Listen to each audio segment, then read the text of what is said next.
यह कविता William Shakespeare की प्रसिद्ध सोनेट 18 है। शाल आई कंपेयर थू टू ए समरर्स डे। इस कविता में शेक्सपियर अपने प्रिय व्यक्ति की सुंदरता और अमरता की तुलना गर्मी के एक दिन से कर रहे हैं। वे कहते हैं, एक, शाल आई कंपेयर थू टू ए समरर्स डे, क्या मैं तुम्हारी तुलना गर्मी के एक दिन से करूं? कभी सोचता है कि क्या उसका प्रिय व्यक्ति गर्मियों के दिन जैसा है। दो, thou art more lovely and more temperate, लेकिन नहीं, तुम गर्मियों के दिन से भी ज्यादा सुंदर और संतुलित हो। गर्मी का दिन कभी बहुत तेज तो कभी बहुत हल्का होता है, पर तुम हमेशा संतुलित रहते हो। तीन, rough winds do shake the darling buds of May, मई की तेज हवाएं फूलों की कली को झुला देती हैं। चार, and summer's lease hath all too short a date, और गर्मी का मौसम भी बहुत जल्दी खत्म हो जाता है, मतलब प्राकृतिक सुंदरता स्थायी नहीं होती। पांच, sometime too hot the eye of heaven shines, कभी कभी सूरज बहुत तेज चमकता है।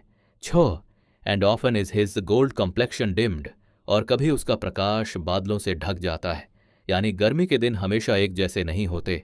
सात, and every fair sometime declines, हर सुंदर चीज समय के साथ फीकी पड़ जाती है।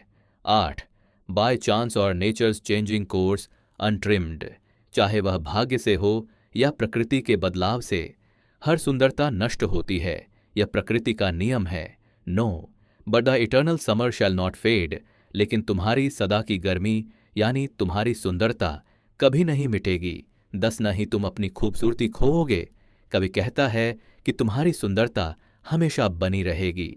11, nor shall death brag thou wanderest in his shade, मृत्यु भी यह दावा नहीं कर सकेगी कि तुम उसके साए में चले गए हो। 12, when in eternal lines to time thou growest, क्योंकि तुम इन अमर पंक्तियों इस कविता में हमेशा जीवित रहोगे। 13, so long as men can breathe or eyes can see, जब तक मनुष्य सांस लेगा और देख सकेगा। 14, so long lives this and this gives life to thee, तब तक यह कविता जीवित रहेगी और इसके साथ तुम भी अमर रहोगे।